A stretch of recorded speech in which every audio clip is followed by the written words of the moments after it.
We all like free money, okay? We all love a good stimmy.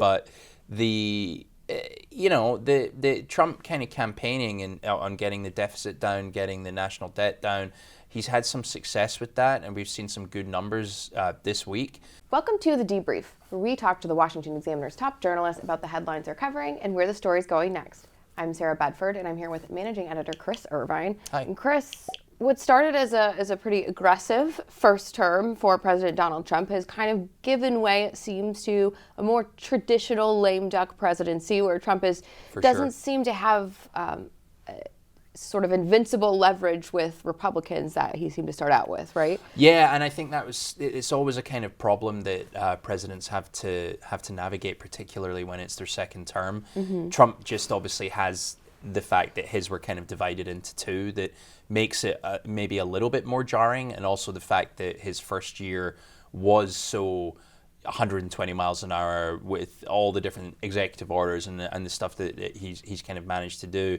I think the November election results really do seem to have kind of taken the wind out of the sails of the Republican movement. Mm-hmm. You couple that as well with what's kind of going on with the battle for the soul of conservatism that we've seen kind of play out with the Heritage Foundation and all the kind of thumb sucking on where's the party going to be in 3 years' time.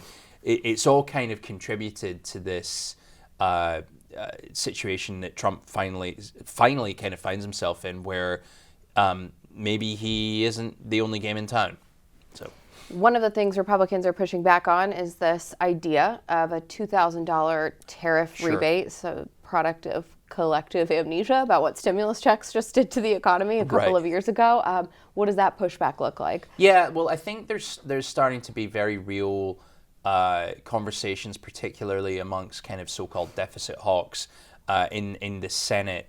Senate Republicans do seem to be the ones that are showing more resistance to Trump. Mm-hmm. And I think there's a real legitimate argument to be made that, look, we all like free money, okay? We all love a good stimmy. But the Trump kind of campaigning and on getting the deficit down, getting the national debt down, he's had some success with that, and we've seen some good numbers this week. Mm-hmm. on slashing that by quite a lot, and that's to be commended. But it feels like it kind of runs completely counter to what they're trying to do there by going out and giving people these $2,000 checks. I think it's a nice, easy thing to campaign on. Vote for me and I'll give you money. Right.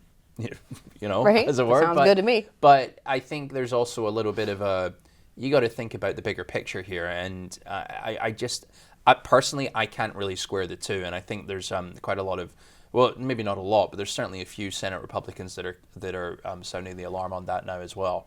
You also had Republicans on Capitol Hill push back on Trump's call to end the filibuster during the shutdown.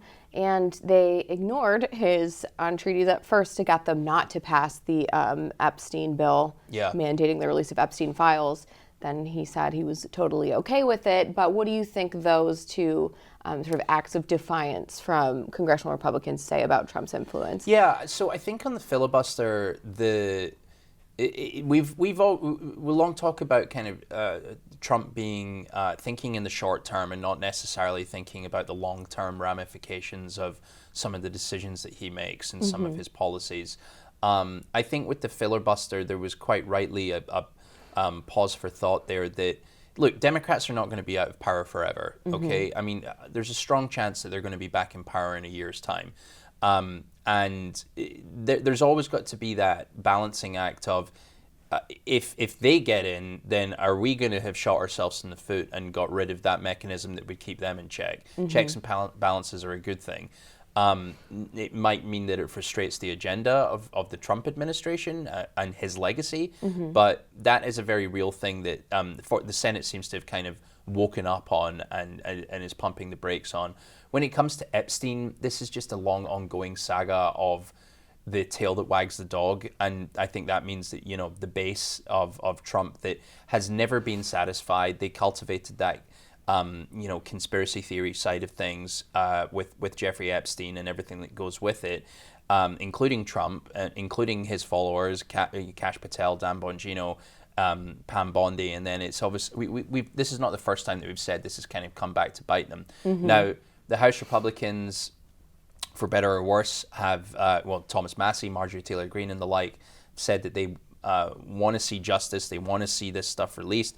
I don't know if it's them necessarily how kind of defiant they're being to Trump, but I think it's Trump trying to draw a line under it and just saying, can we just please move on from Jeffrey Epstein? The funny thing is, now that I've seen on the other side, is with these files that have been released by House oversight, conspiracy theorists are never satisfied. They're now saying that stuff might be made up. It might be fake. It might be Russian collusion. You can never satisfy these people. Well, the ironic thing for Democrats is that a lot of those emails kind of showed how cozy that Epstein was with primarily Democrats, not for sure. Trump. Right. Yeah, I mean, I think what it gets down to, beyond the crimes that Epstein committed, it does shine the spotlight on the really kind of cozy nature of the elites and how they kind of work in the shadows when they're conducting policy and think pieces. And Jeffrey Epstein was convicted, and he's still talking to these super powerful people about how influential he can be on both the domestic and the world stage. And I think it leaves a really, really bad taste in the mouth for folks who have for a long time thought, why can't I get ahead in life? Oh, it's because the elites control everything. Well, it's kind of there in writing. Not wrong. and it's Democrat, it's Republican, it's anything else in between. It's if you're rich and powerful, then you have an outsized sway in what happens in this country.